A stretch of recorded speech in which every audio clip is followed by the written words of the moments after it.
শান্ত হয়ে বসুন সবাই।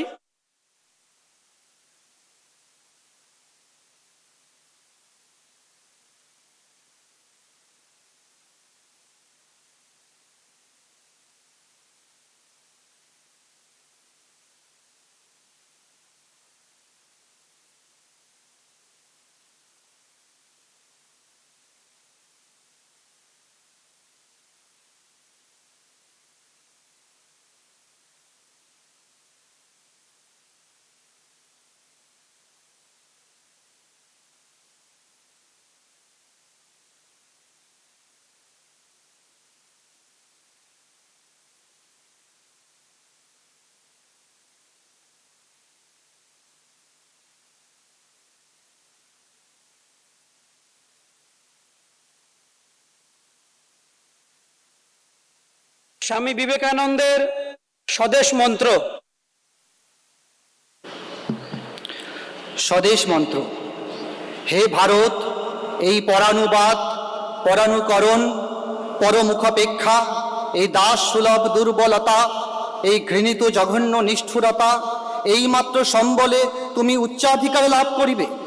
এই লজ্জাকর কাপুরুষতা সহায়ে তুমি বীর ভোগ্যা স্বাধীনতা লাভ করিবে।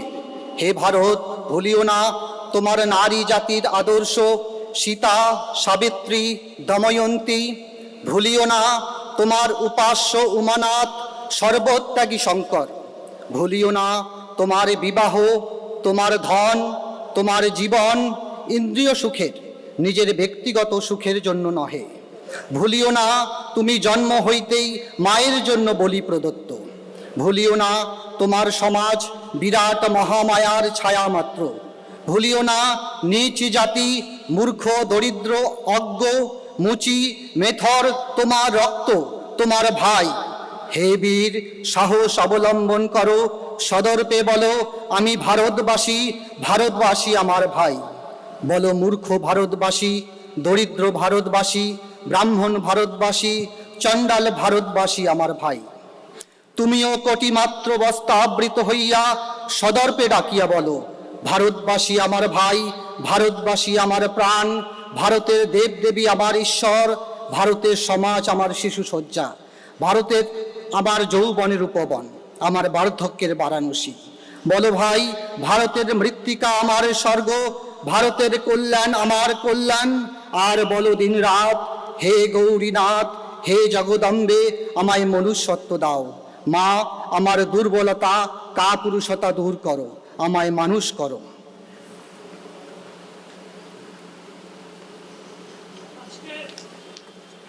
आज का जो युवा सम्मेलन, इसके द्वितीय सत्र में हम उपस्थित हैं। द्वितीय सत्रे जिज्ञासा समाधान। এখানে উপস্থিত যুব ভাই বোনেরা তাদের প্রশ্ন গুগল ফর্মের মাধ্যমে আপনারা করেছিলেন। সেই প্রশ্ন সংকলিত করার পরে কিছু প্রশ্ন ছিল, তার মধ্যে কিছু পরামর্শ ছিল। যেগুলো পরামর্শ সেগুলো আমরা যথাযোগ্য স্থানে পাঠিয়ে দিয়েছি। আর যেগুলো প্রশ্ন সেগুলোকে কিছু সমূহতে বিভক্ত করে আমরা সে প্রশ্নগুলো রাখব। আপনাদের সকলের প্রশ্ন তার মধ্যে যুক্ত আছে। এক একটি প্রশ্ন 10 জন 12 জন করে করেছেন। সবার নাম এখানে বলা সম্ভব নয়। যার প্রশ্ন আসবে ধরে নেবেন আপনার প্রশ্ন এসছে। এখানে প্রশ্ন পাঠ হবে, পূজনীয় সরসঙ্ঘ চালকজি প্রশ্নের সেই জিজ্ঞাসার সমাধান করবেন। पहला प्रश्न, राष्ट्रीय स्वयंसेवक संघ में संगठनात्मक निर्वाचन अथवा नेतृत्व परिवर्तन की प्रक्रिया कैसी होती है?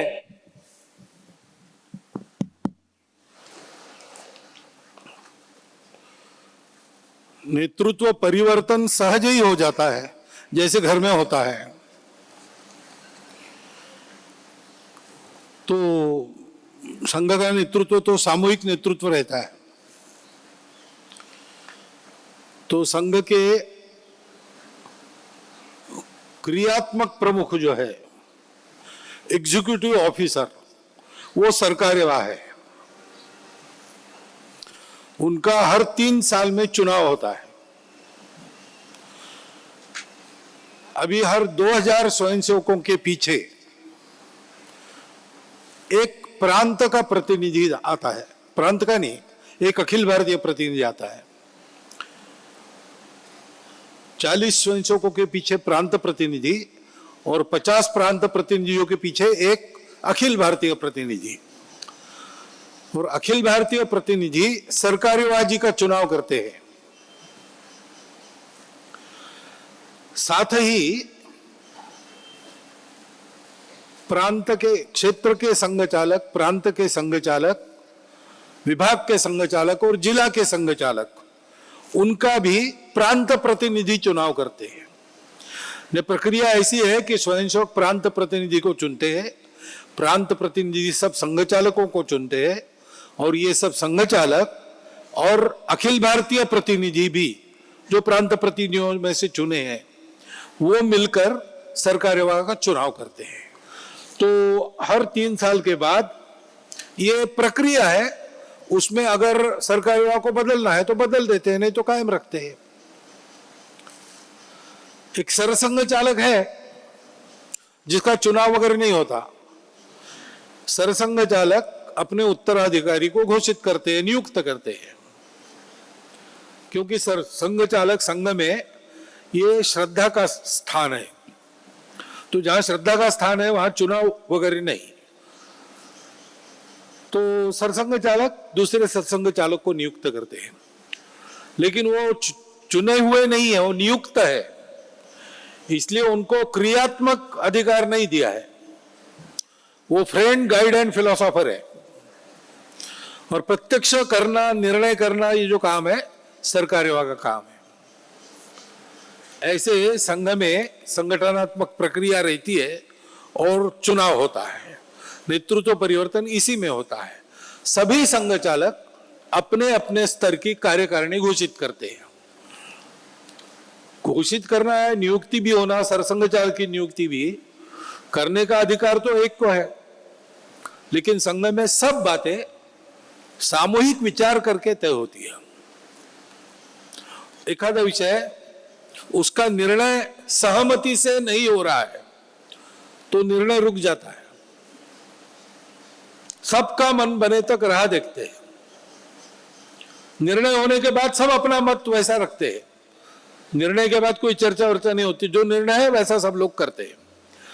लेकिन निर्णय होने के पहले मन बनाने तक पूरी चर्चा होती है, और सबका मन बनने के बाद सहमति बनती है। ये प्रक्रिया इन सभी बातों का लागू होने के कारण संघ में ये सामूहिक विचार से ये सारा चलता है।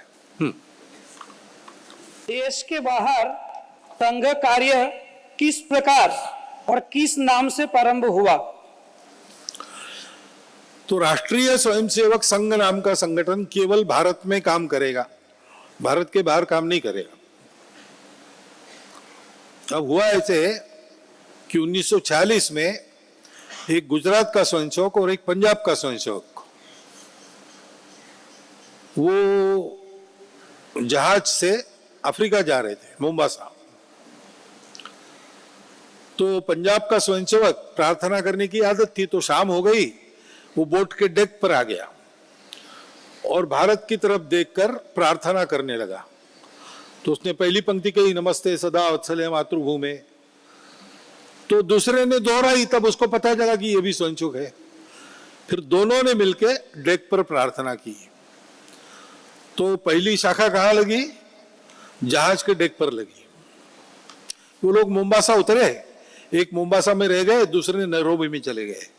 उन्होंने वहां के हिंदू भाइयों को इकट्ठा करके वहां शाखा शुरू की। ये कोई संघ की योजना से वगैरह नहीं हुआ। स्वयंसेवक बिना शाखा नहीं रहता, प्रार्थना करता ही है, इसलिए ऐसा शुरू हुआ। कुछ दिनों के बाद फिर उनको ध्यान में आ गया कि देश के बाहर भी जो हिंदू है उनमें इस कार्य का उपयोग है, क्योंकि शाखा में जो संस्कार रहते उसके कारण विदेशों में जो दूसरा वातावरण रहता है वो आदमी के संस्कार को बिगाड़ता नहीं। इसलिए उन्होंने भारतीय स्वयंसेवक संघ के नाम से शाखा शुरू की। फिर पहले वहां शाखा हुई,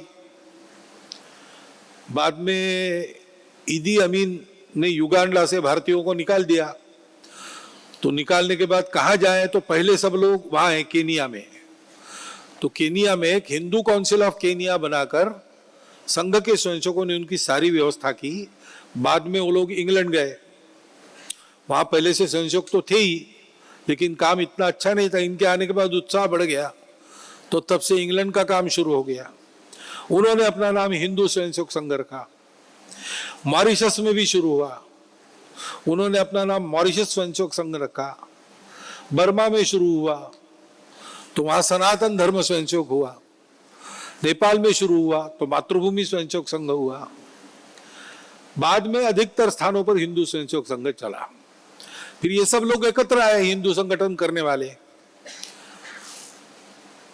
राष्ट्रीय स्वयंसेवक संघ तो भारत में है, वहां इन सब लोगों ने अपना अपना संघ बनाया, उसको कॉन्स्टिट्यूशन लिखा, वहां के सरकार से अनुमति ली, कॉन्स्टिट्यूशन सबमिट करके काम शुरू हुआ।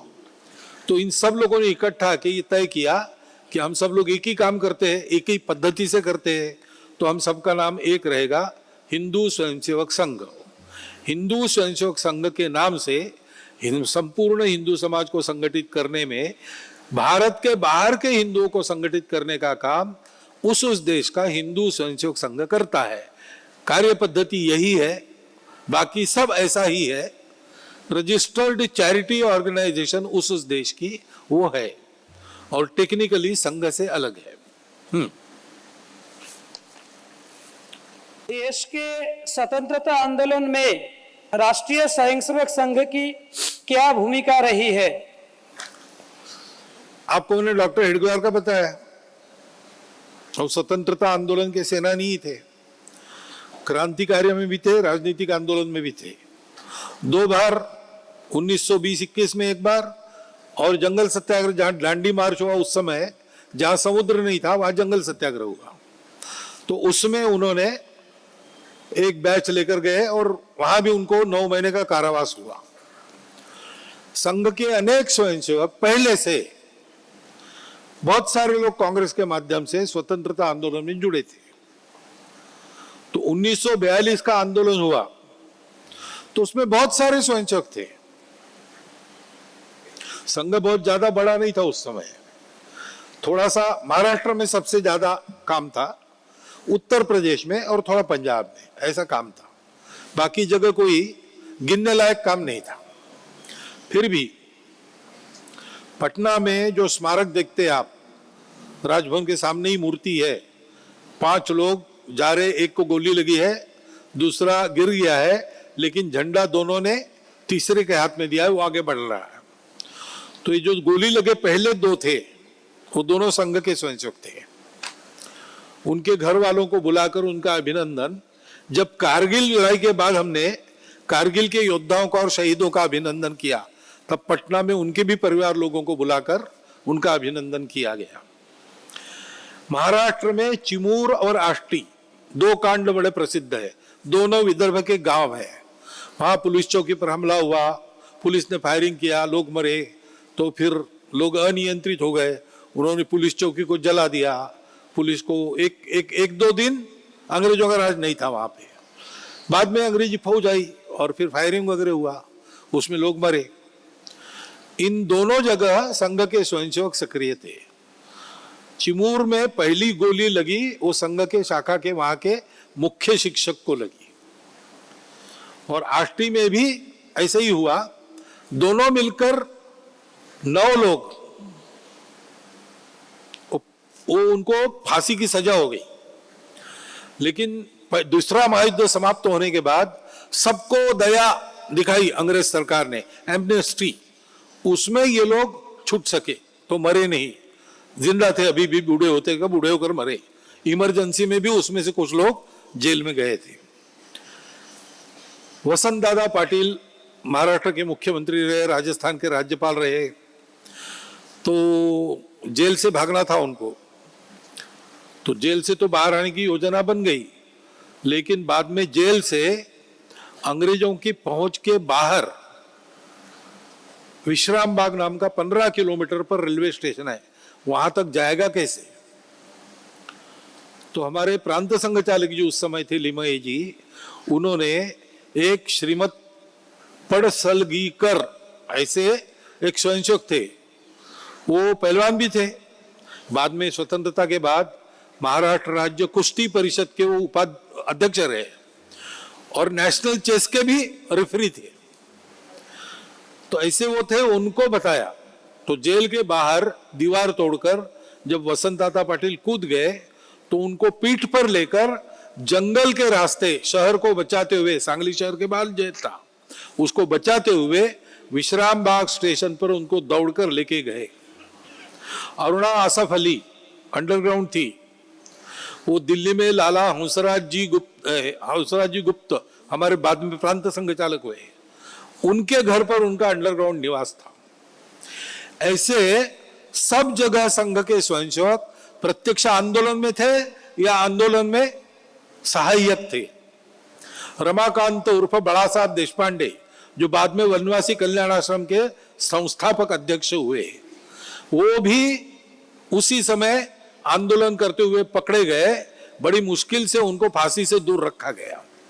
ऐसे अनेक जगह संघ के स्वयंसेवकों ने किया है, लेकिन बहुत कम लोगों ने ताम्रपत्र मांगा, किसी ने अपने राष्ट्र सेवा का डंका नहीं बजाया, क्योंकि ये तो अपना कर्तव्य है। इस भाव से स्वतंत्रता आंदोलन के सभी प्रयासों में संघ के स्वयंसेवक सहभागी थे, क्रांतिकारकों से लेकर तो राजनीतिक आंदोलन तक सब में। संघ की 100 वर्ष की यात्रा में सबसे बड़ी उपलब्धि क्या रही है और आने वाले 100 वर्ष के लिए संघ की दिशा क्या होगी? दूसरे प्रश्न का उत्तर तो मैंने दे दिया है भाषण में, अंतिम भाग में। तो जो हिंदू समाज लोग समझते थे कि ये डेड सोसाइटी है और लोग समझते थे कि हिंदू संगठित नहीं हो सकता, मेंढक तोलने जैसा काम है, 4 हिंदू एक दिशा में तभी चलेंगे जब कंधे पर 5वां होगा, ऐसा हिंदू समाज के बारे में सारी दुनिया में चर्चा थी। उस समय डॉक्टर हेडगेवार ने अकेले खड़े होकर बिना किसी साधन सहायता से अपने कार्यकर्ता, अपनी अर्थव्यवस्था, अपना ही तंत्र खड़ा करके आज ये सिद्ध कर दिया कि अखिल भारत में हिंदू समाज एक संगठित शक्ति बन सकता है। ये यानी मनुष्य निर्माण ये कर सकने वाले कार्यकर्ता संघ ने तैयार किए, संघ अभी भी तैयार कर रहा है। संघ की सबसे बड़ी उपलब्धि यही है और संघ को यही एक उपलब्धि चाहिए और कुछ नहीं चाहिए। संपूर्ण हिंदू समाज को संगठित करने वाला देशव्यापी समूह खड़ा करना ये एकमात्र संघ काम है, उसके अलावा संघ को दूसरा कुछ करना नहीं है। और ये पूरा हो गया कि उसके बाद संघ को करने की आवश्यकता नहीं रहेगी, समाज ही सब कर लेगा। संघ कार्य में महिलाओं की भूमिका कैसी रहेगी? तो मैंने थोड़े में बताया था, राष्ट्र सेविका समिति मनुष्य निर्माण का काम महिलाओं में करती है, उसको सब जगह सब प्रकार की मदद करना ये संघ के स्वयंसेवक करते हैं। और राष्ट्र सेविका समिति भी जहां आवश्यकता है वहां संघ की मदद करती है, केवल खाना खिलाती है ऐसा नहीं है। तो एक चिक्कोडी नाम का गांव है कर्नाटक में, वहां शाखा शुरू हुई, लेकिन बहुत दिन हुए वहां घोष का पथक नहीं था, बैंड यूनिट नहीं था, लेकिन वहां कुछ समिति की कार्यकर्ता थी, वो बैंड की जानकार थी। तो वहां संघ के स्वयंसेवकों को पहला घोष का प्रशिक्षण समिति के कार्यकर्ताओं ने दिया। ऐसा मदद हो सकती है। तो महिलाओं को एक तो राष्ट्र सेविका समिति में सहभागी होना चाहिए। दूसरी बात है कि संघ के स्वयंसेवक बहुत सारे काम करते हैं, समाज के सेवा करते हैं, समाज जीवन के हर क्षेत्र में संगठन है, गतिविधियां चलती है, संस्थाएं हैं, प्रकल्प है और व्यक्ति भी है। वो जो सब काम करते हैं उसमें पुरुष महिला साथ में काम करते हैं। तो अपनी रुचि, क्षमता और समय के अनुसार संघ के अधिकारियों से जानकारी लेकर इसमें से किसी भी काम में अपना समय देना, ये हम कर सकते हैं। कुछ लोग कहते हैं कि आरएसएस अनुसूचित जाति एवं अनुसूचित जनजाति के आरक्षण को समाप्त करना चाहता है।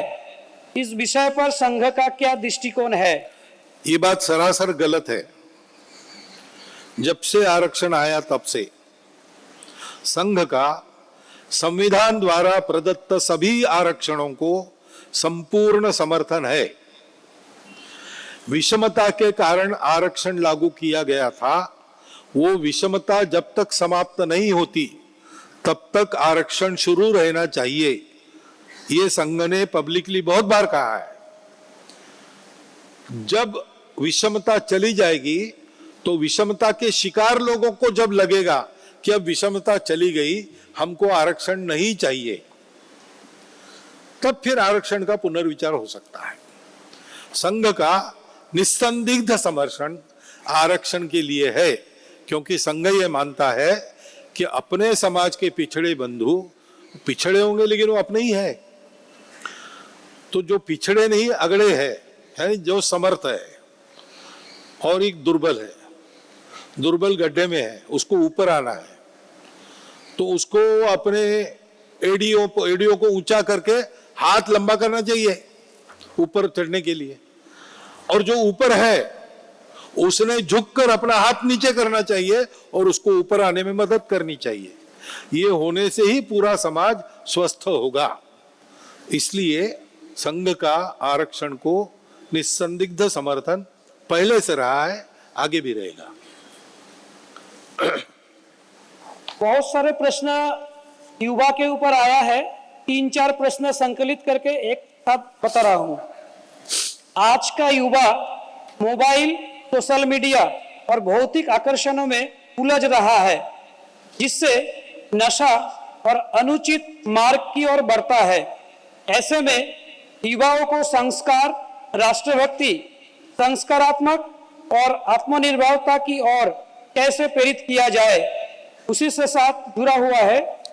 आने वाले समय में युवाओं को किन किन चुनौतियों का सामना करना पड़ सकता है और इनसे निपटने के लिए स्वयंसेवकों तथा नागरिकों को किस प्रकार की तैयारी करना चाहिए। और भी एक प्रश्न है, भटकते हुए युवाओं के लिए आपका संदेश क्या है?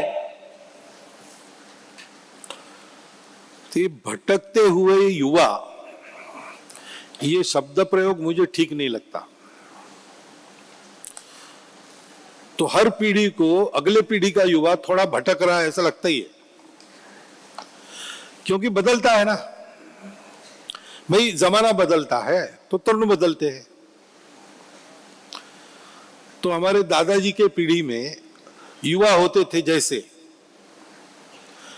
वैसे हमारे पिताजी के पीढ़ी में युवा नहीं होते थे। पिताजी भी हमारे वैसे नहीं होते थे दिखने के लिए, और हमारे पिताजी बिल्कुल जैसा रहते थे वैसे हम नहीं रहते। और आज मैं मेरे घर में कभी देखता हूं जाकर, तो हमारे जो भतीजे और उनके लड़के हैं वो तो और बदल गए हैं। ये ऊपर का बदलना है, जो मूल्य है, वैल्यूज, वो नहीं बदलती। घर में अगर संस्कार हो रहे हैं, घर का वातावरण हमने अगर ठीक रखा है, तो युवा समय के अनुसार बाहर से बदलेगा और थोड़ा बहुत उसको बदलने देना चाहिए, क्योंकि बाहर की सब बातें शाश्वत नहीं रहती, उनको समय के अनुसार बदलना होता है। तो हिंदुस्तान हिंदू राष्ट्र है, इसका मतलब ये नहीं है कि सब लोग बैलगाड़ी में घूमें, सब लोग एक से एक मॉडर्न कार घुमाएंगे, लेकिन उनकी वैल्यू क्या रहेगी? नशे में कार चलाकर लोगों को रौंदना नहीं। एक कार है, उसमें चला लेना घर का काम, हर व्यक्ति को नया कार, ऐसा नहीं करना। ऐसे सोशल मीडिया है, ये टेक्नोलॉजी है। अब आप चाहो ना चाहो टेक्नोलॉजी आने वाली है, आप नहीं उपयोग करेंगे, दुनिया उपयोग करेगी। तो आपको टेक्नोलॉजी में आपको रोकना नहीं है, आपको उपयोग करना है। लेकिन उपयोग भलाई के लिए करना है, अपना ज्ञान बढ़ाने के लिए करना है। इसलिए आपने ये जो पूछा है, मोबाइल के कारण अनुचित मार्ग की ओर बढ़ता है, ये प्रश्न उल्टा करना चाहिए।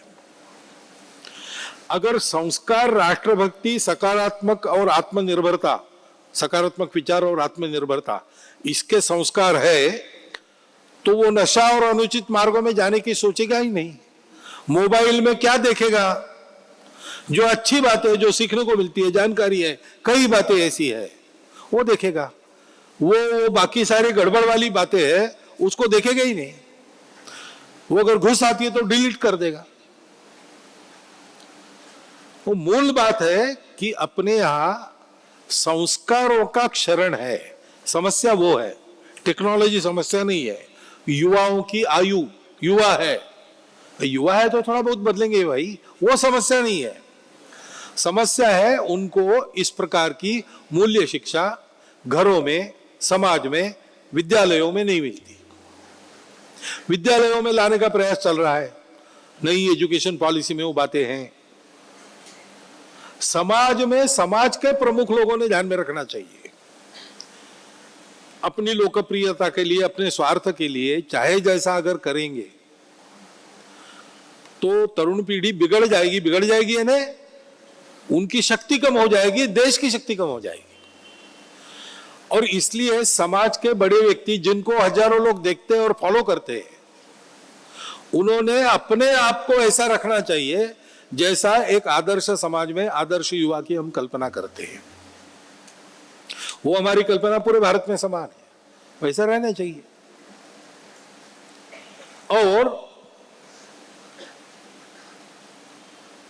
चुनौतियां इस मार्ग में आएगी। चुनौतियां कौन सी आएगी ये बता के नहीं आती है, कोई भी अचानक आ जाती है। इसलिए चुनौतियों का सामना करने के लिए हमेशा तैयार रहना। यानी क्या? जैसा मैंने बताया, शरीर बल पक्का चाहिए। लोकमान्य तिलक ने दुर्बल थे, इसलिए 1 साल पढ़ाई छोड़ के केवल व्यायाम किया और अपने आप को देश सेवा के योग्य बनाया। मन पक्का चाहिए।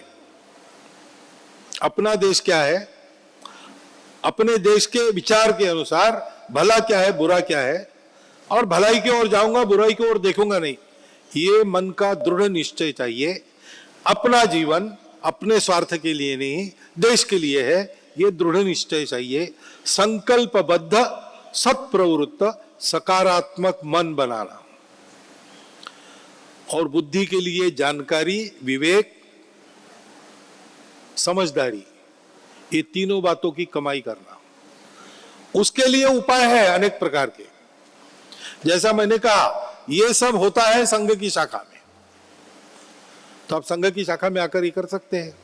और भी आपको मिला ये सब तीनों देने वाला कोई उपाय, उसमें आप जा सकते हैं।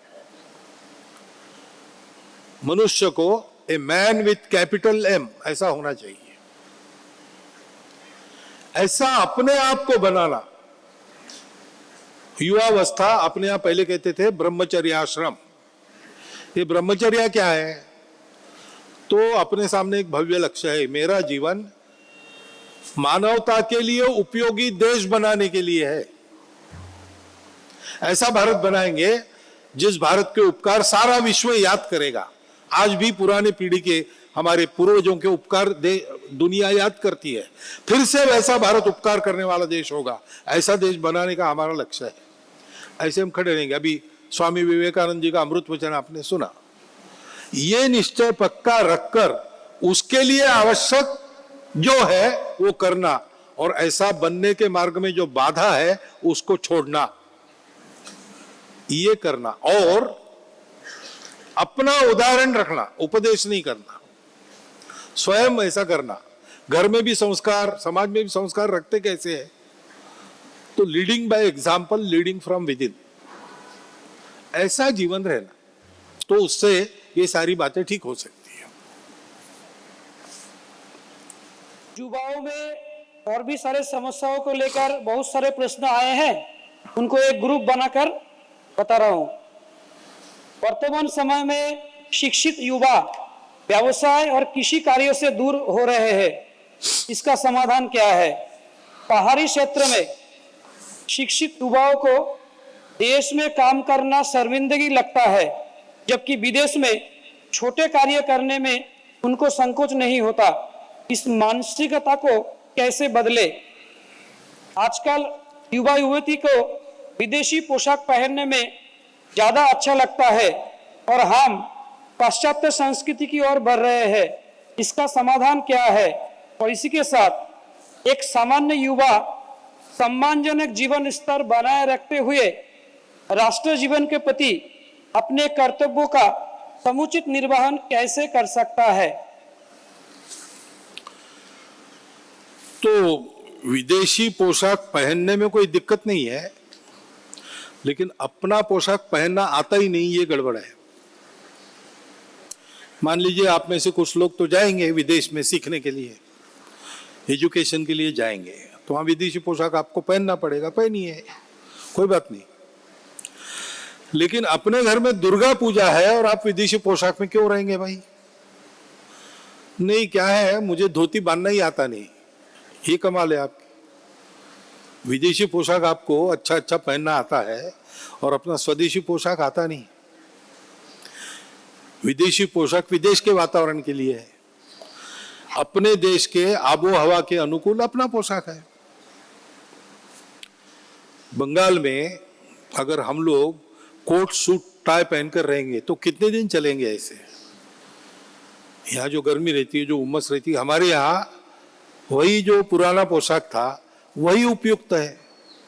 अब उसकी फैशन नहीं है, इसलिए लगता है कि नहीं भाई 4 लोगों में जाना है तो ठीक है, पहनो 4 लोगों में। पर्व त्योहारों के समय घर के अंदर कम से कम स्वदेशी पोशाक बांधना आना चाहिए।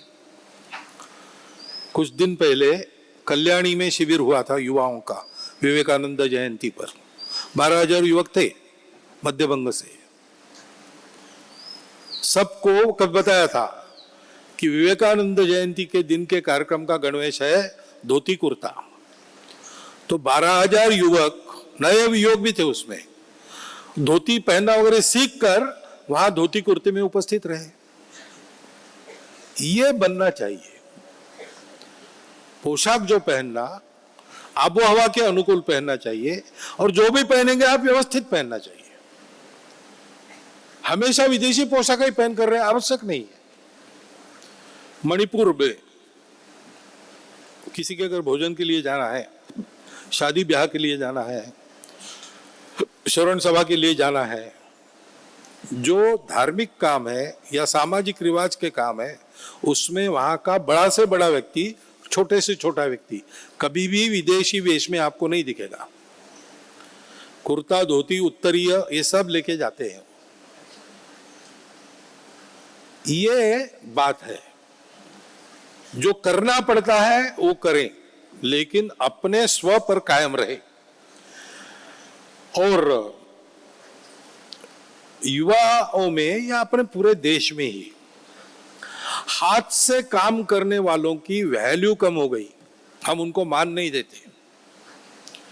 मैं किसान हूं, मेरे पास 1,000 रुपए का चावल है, राइस है, और मैं एक बाबू हूं, मेरे जेब में 1,000 रुपया है। आप किसको बड़ा मानेंगे? आज देखो समाज में जिसके पास 1,000 रुपया कैश है उसको बड़ा मानते हैं ना। वो 1,000 रुपए का चावल रखना हो तो किसान है, मिट्टी में काम करता है। ये 1,000 रुपया खाने के काम आता है क्या? उसका चावल खाने के काम आता है, लेकिन हम उसको हल्का मानते हैं। पंक्चर वाला, पान ठेले वाला अपनी मेहनत से अपना जीवन चलाते हैं, और उसमें से बहुत सारे लोग अच्छा जीवन चलाते हैं, उनको मान नहीं है। और कहीं पर दूर ऑफिस में बैठकर काले सफेद पर काला करने वाला, वो हमारे लिए बड़ा बन जाता है। इसलिए बहुत सारे काम करने लायक है, बेरोजगार रहने की आवश्यकता नहीं है, लेकिन सब लोग नौकरी के पीछे जाते हैं, भागकर गुलाम होने के लिए जाते हैं। अपना मालिक बनने पर प्रतिष्ठा नहीं है। इस मानसिकता को हम बदलेंगे तो पहले 2 प्रश्न आपने पूछे हैं, व्यवसाय और कृषि कार्यों से दूर होना और पहाड़ी क्षेत्रों में शिक्षित युवाओं को छोटे छोटे कार्य करने की शर्मिंदगी लगती है। ये मानसिकता ही बदलने की आवश्यकता है। जो हाथ से काम करता है वो अपना मालिक खुद होता है। कम पैसे वाला हो ज्यादा पैसे वाला हो, गुलाम नहीं है। हम सब लोगों ने ये विचार करना चाहिए, शिक्षा पाकर 10-10 वर्ष अप्लाई नो रिप्लाई करने के बजाय शिक्षा के दौरान ही 4-5 ऐसे काम सीख लेंगे जिससे हम अपने मालिक बनकर अपने परिवार को चला सकेंगे। और जो ऐसा करते हैं उनको हम सम्मान देंगे। ये जब आएगा तब ये समस्या हल हो जाएगी। और जो भी आप करेंगे वो उत्कृष्ट करो। देश के लिए क्या कर सकते हैं ऐसा आपने पूछा है। एक तो एक काम करना, समय और पैसा जो आप कमाते हो उसका 1/3 राष्ट्र के लिए देना। 1/3 मेरे लिए, 1/3 परिवार के लिए, 1/3 राष्ट्र के लिए, समय और पैसा, ये काम करना। दूसरा, आप जो भी करेंगे उत्कृष्ट करो, प्रामाणिकता से, निस्वार्थ बुद्धि से। तिलक जी के पुत्र थे, उन्होंने तिलक जी को पत्र लिखा कि आप गणित के, तिलक जी गणित के विद्वान थे, तो आप गणित में माहिर हो इसलिए आप चाहते हो कि मैं भी गणित सीखूं। मैं गणित नहीं सीखूंगा, मेरी इच्छा नहीं। आप क्या करें, मुझे जूता सिलाने की इच्छा, आप मुझे क्यों नहीं करने देंगे? तो तिलक जी ने उत्तर लिखा कि तुमको अगर जूता सिलाने का काम सीखना है तो सीखो, मैं तुम्हारी इच्छा के विरुद्ध तुमको गणित नहीं सिखाऊंगा। जाओ जूता बनाना सीखो, लेकिन देखो ऐसे सीखना कि लोग कहेंगे कि पूना में अगर जूता खरीदना है तो तिलक जी के लड़के का बनाया हुआ जूता चाहिए। तो जो भी आप काम करते हो, काम को छोटा बड़ा नहीं मानना, काम की प्रतिष्ठा समान है, उसको उत्कृष्ट करना, उत्कृष्ट से कम नहीं करना, एक्सलेंट, एक्सलेंस। और जो आप करते हो उसमें केवल आपका भला नहीं हो रहा है और भी 4 लोगों का भला होता है, ऐसा काम करो। जैसे आजकल युवा बताते, हमने स्टार्टअप शुरू किया, 3 साल हो गए, अब हम 200 लोगों को रोजगार दे रहे हैं।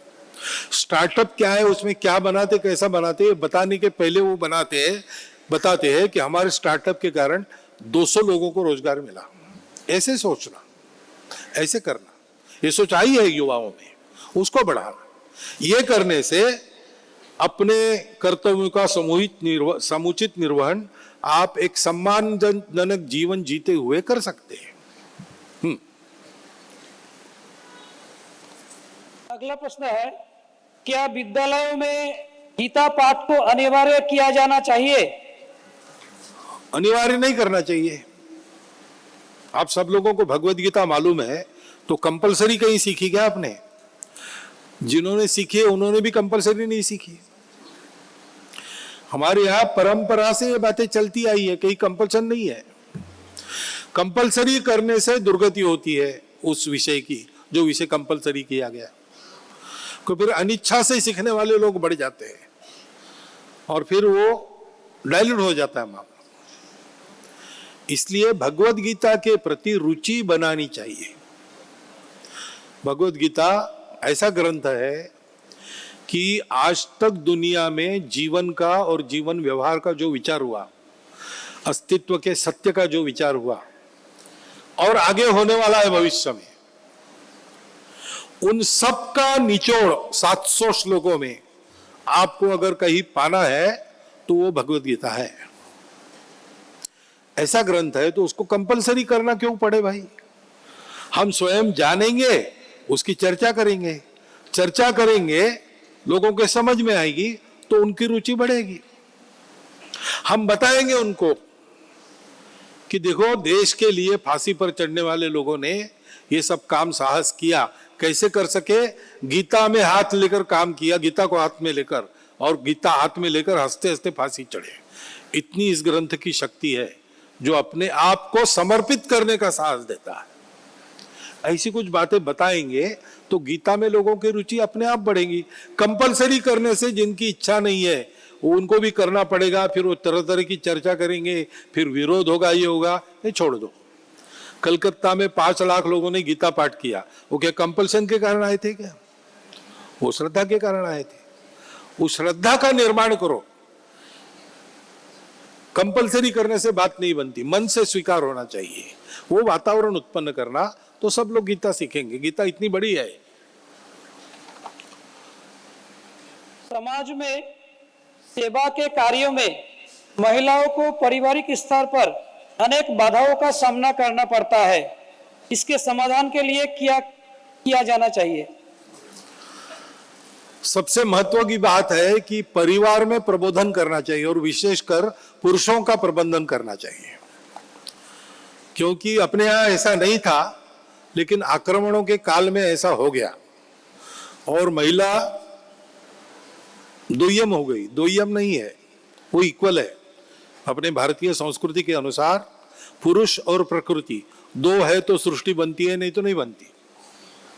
दुनिया चलनी है तो दोनों चाहिए। संसार रथ के दो चक्र है, महिला और पुरुष। एक नहीं रहा तो रथ नहीं चलता। इसलिए समान है और परस्पर पूरक है।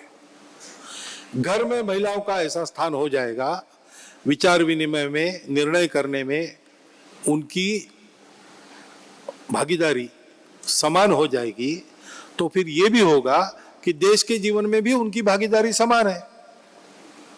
और कई बार आजकल अनुभव तो ऐसा है कि जो काम पुरुष नहीं कर सकते वो महिलाएं कर लेती है। महिलाओं के सब काम पुरुष नहीं कर सकता, पुरुष के सब काम महिलाएं करती है, कर सकती है। तो ऐसी अवस्था में हमारा काम है अपने अपने परिवार में प्रबोधन करना। और जैसा मैंने कहा कि देश के लिए रोज क्या करते हैं ऐसा विचार करो, उसमें सब लोग तय करेंगे तो महिला भी तय करेगी, तो कुछ समय वो भी समाज कार्य करेगी। अगर करना चाहती है तो उसको अनुमति देनी चाहिए, स्वतंत्रता देनी चाहिए, उसके लिए उनको सशक्त बनाना चाहिए।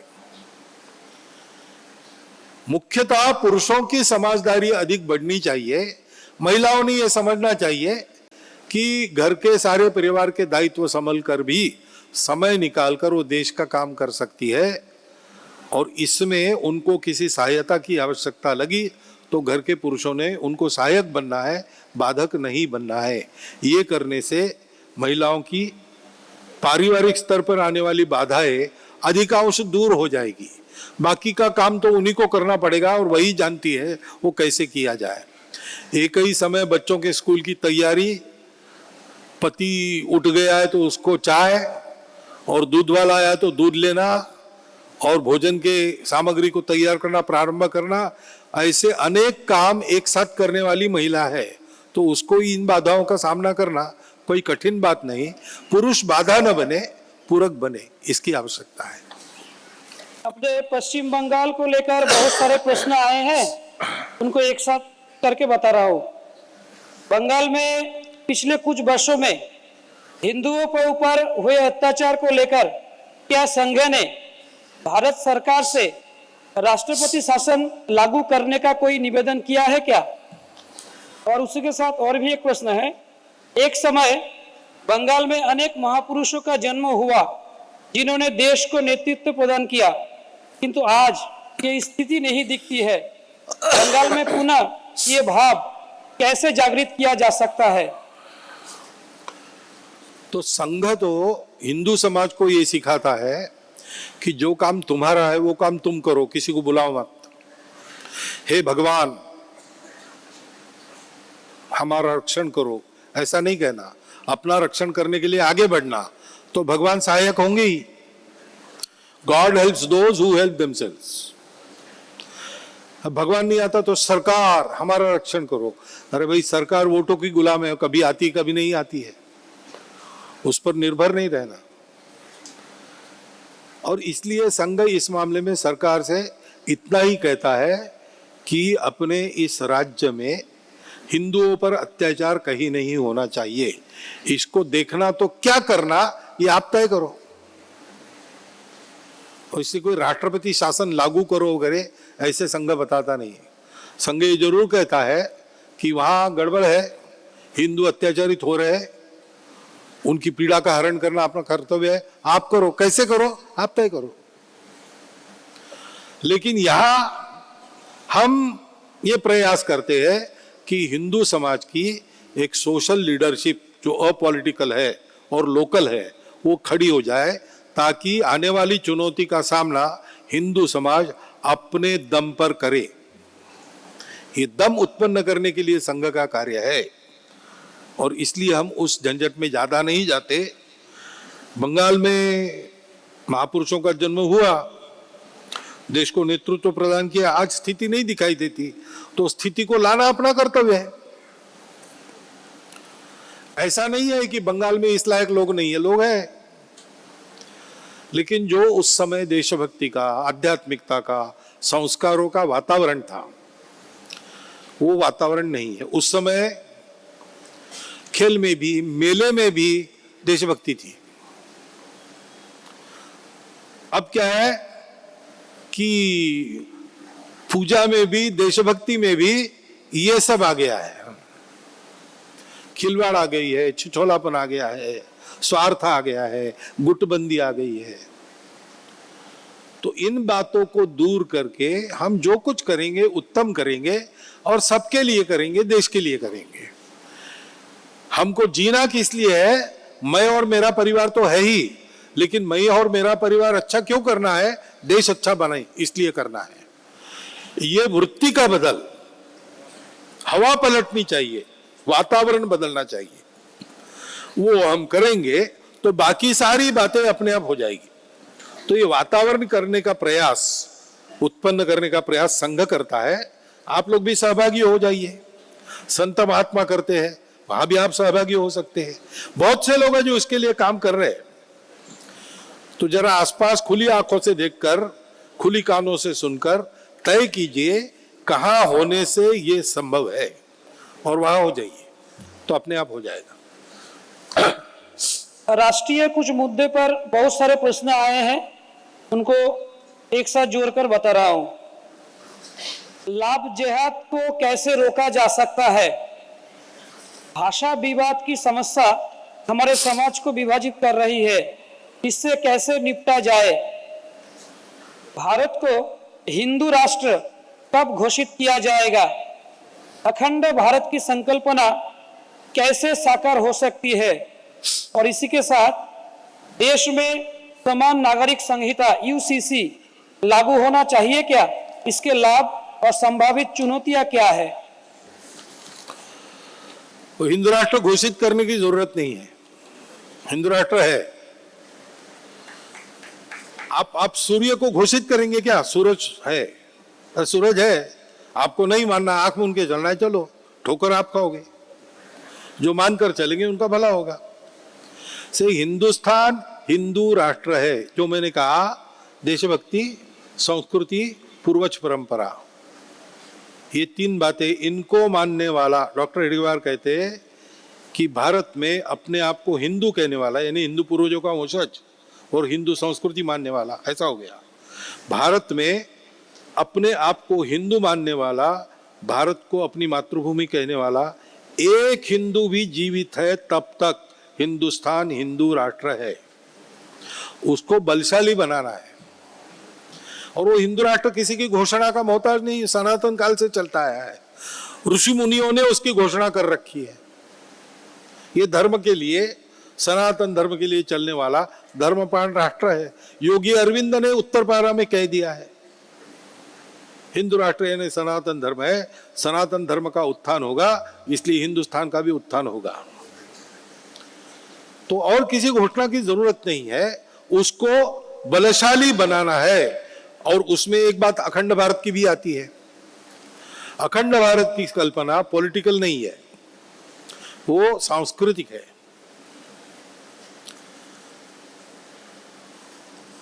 काबुल जाबुल के पश्चिम से चिंदविन नदी की पूरब तक और कैलाश मानसरोवर के उत्तर से तिब्बत के चीन की तरफ के ढलान से श्रीलंका के दक्षिण तक, इस देश में कभी एक राज्य रहा, कभी हजारों राज्य रहे, कभी ये गुलाम रहा, कभी ये स्वतंत्र रहा, लेकिन हर बार ये धर्म के लिए जीने वाला, दुनिया को धर्म देने वाला धर्म प्राण सनातन हिंदू राष्ट्र रहा। इसलिए इस संस्कृति के आधार पर भारत अखंड है। आज जो अखंड भारत को न मानते हुए उल्टा चल रहे हैं, उनकी क्या दुर्गति है देखी।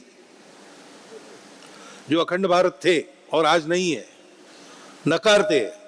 राज्य अलग होने से फर्क नहीं पड़ता, नहीं हम नहीं है हिंदू, हम भारत नहीं है, ऐसा जिन्होंने कहा, कोई भी सुख में है क्या? जिस दिन से अलग हुए उस दिन से अभी इस क्षण तक देखो, सब में गड़बड़ है, दुखी है सब लोग, और उपाय हुए बहुत से, लेकिन फल नहीं मिल रहा है। क्यों नहीं मिल रहा है? क्योंकि हिंदू भाव को जब जब भूले, आई विपद महान, भाई टूटे, धरती खोई, मिटे धर्म संस्थान। ये हालत सब में है। भूखमरी है, महंगे, सारी समस्याएं हैं। सुखी कौन है? जो हिंदू मेजॉरिटी है और जिसने अपने आप को भारत कहा। हिंदू भाव या हिंदू जनसंख्या जहां बढ़ती है वहां ये सब रहता है। और इसलिए हिंदू भाव यानी भारत को माता मानकर उसकी भक्ति, हिंदू संस्कृति के मूल्यों का आचरण और हिंदू पूर्वजों में गौरव का अनुभव, ये जहां होगा वहां अखंड भारत फिर से साकार होगा। अभी अखंड भारत है, दिखता नहीं है, जाएगा, जा सकता है। कितना भी कुछ हुआ तो भी सार्क तो बनाना पड़ा ना। सार्क बना और यहां पर अधिवेशन होने वाला दिल्ली में 92 में, लेकिन ढांचा गिर गया अयोध्या में, तो पोस्टपोन हुआ और ढाका में हुआ। ढाका की उस समय की जो राष्ट्रपति थी वो सार्क के अध्यक्ष से निवृत्त होने वाली थी और श्रीलंका के प्रेमदासा अध्यक्ष बनने वाले थे। उस समय को उनका भाषण मैंने सुना है, ढाका में नहीं था, टेलीविजन पर आ रहा था उस समय, मैंने सुना है। उन्होंने कहा कि हम सब देशों को इकट्ठा रहना चाहिए क्योंकि बड़े देश छोटे देशों को खा रहे, सुरक्षा के लिए अत्यंत आवश्यक है। और हम लोगों के लिए बहुत आसान है क्योंकि आज हम अलग अलग देश माने जा रहे हैं, लेकिन हम तो एक ही मुख्य भारत भूमि के अंग है, ये उन्होंने कहा है। ऐसी बातें बीच बीच में बंगाल से आती है, पंजाब से आती है, सिंध से आती है, बलूच से आती है। ये सत्य है, उसको जो नकार कर चलेंगे दुखी होंगे। कभी ना कभी दिमाग में प्रकाश पड़ेगा कहां गलती हुई और सब एक हो जाएंगे। लेकिन उसके लिए जो अखंड भारत को आज भी मानते हैं हिंदू समाज, उसको शक्ति संपन्न, गुण संपन्न होना पड़ेगा। यूनिटी और क्वालिटी में नंबर 1 होना पड़ेगा, तभी अपने आप होगा। अखंड भारत है, वो जाएगा नहीं। आंखें खोलकर उसका अस्तित्व मान्य करके एक होना, यही उपाय रहेगा। और इसलिए इस श्रद्धा को कायम रखना, बढ़ाना, ये काम अपने को करना पड़ेगा। समान नागरिक संहिता बहुत से देशों में लागू है, मान्य तत्व है सारी दुनिया में। एक देश में एक कानून सब जगह चलता है, इसमें कोई विशेष बात नहीं है। बस यह है कि मानसिकता ऐसी बना दी है कि हम यद्यपि भारतवासी हैं, हम थोड़े अलग हैं। एक हवा खड़ा किया गया है अंग्रेजों के द्वारा, और अंग्रेजी दिमाग आज भी हमारे दिमागों में बैठकर काम करता है। नहीं तो यूनिफॉर्म सिविल कोड में कोई दिक्कत नहीं है। सिविल कोड हिंदुओं का तो बदला ही है कई बार, सबका बदल सकता है। अरब देशों में बदला है, ईसाई देशों में भी बदला है, हमारे यहाँ नहीं बदल सकता, बदलता है। लेकिन एक राजनीति बीच में आती है और स्वार्थों को लेकर एक अविवाद्य विषय को भी एक प्रश्नार्थक चिन्ह में डालने का काम होता है। यूसीसी के लिए संघ का पहले से समर्थन है और आगे भी रहेगा। इसके लाभ ये है कि हम सब समानता का प्रत्यक्ष अनुभव करेंगे। बस चुनौती यही है कि ये लागू करने से झगड़े न हो, इसलिए लागू करने के पहले संवाद के द्वारा मन बनाना चाहिए। जैसे उत्तराखंड ने किया, उन्होंने बताया कि यूनिफॉर्म सिविल कोड लागू करने वाले हैं, इसमें क्या होना चाहिए क्या नहीं होना चाहिए, सुझाव दो। 3 लाख सुझाव आए। सब सुझावों की छाननी करके उन्होंने एक बिल बनाया। वो बिल वहां पारित हो गया, अब वो लागू हो रहा है सबके साथ संवाद करके, क्योंकि इसमें किसी के भावनाओं को ठेस पहुंचाने का उद्देश्य नहीं है, किसी की धार्मिक स्वतंत्रता पर आंच लाने का उद्देश्य नहीं है, किसी की पूजा को धक्का पहुंचाने का उद्देश्य नहीं है। देश में एक कानून होना चाहिए सब नागरिकों के लिए। तो इसके दायरे में क्या आता है क्या नहीं आता है ये देखना। सिविल कोड में है क्या, विवाह, संपत्ति का अधिकार यानी विरासतदारी का अधिकार, दत्तक विधान और घटस्फोट, इन 4 बातों के मामले में कानून है और कुछ नहीं होने वाला है। इसको क्यों विरोध करना, सब जगह समान रहे, अच्छा रहेगा, ऐसा अपने को लगता है। और क्या पूछा है? हाँ, ये बातें पक्की रही तो ये बातें नहीं आएगी।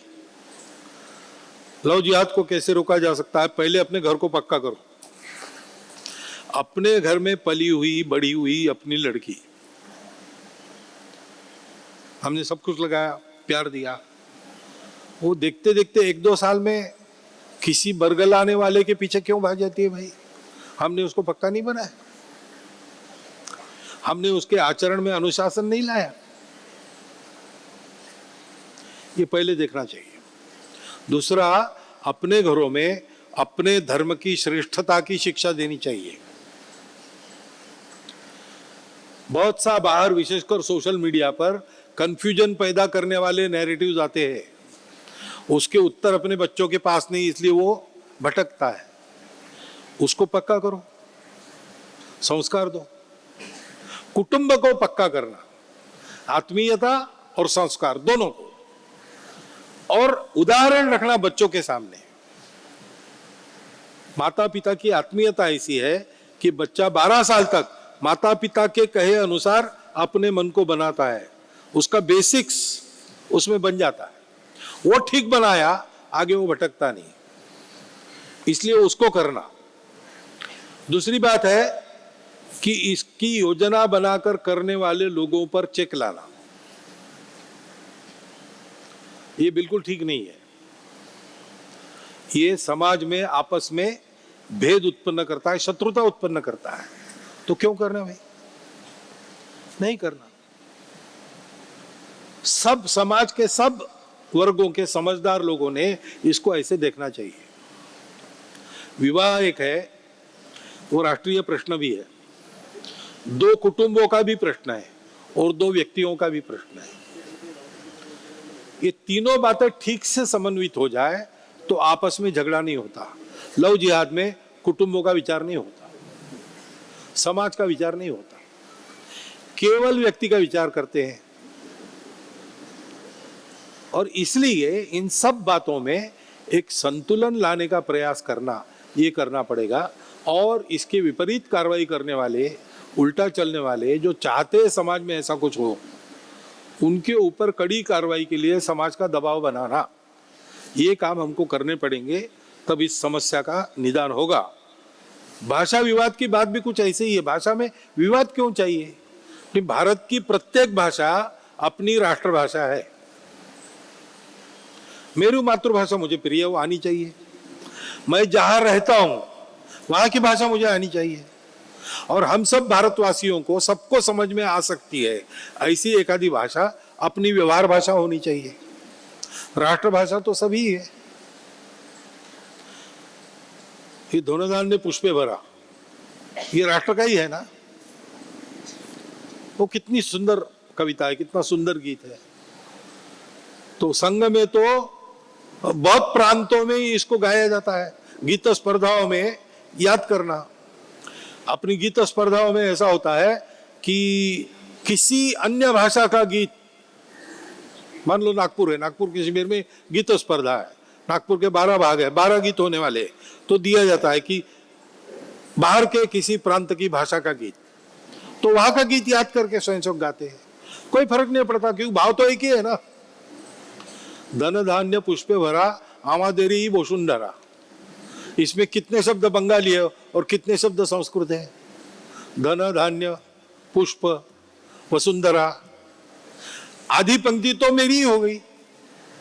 मुझे समझना है आमादेरी, बस इतना ही समझना है, हमारी यही समझना है। तो कोई भाषा हमारे लिए पराई हो सकती है क्या?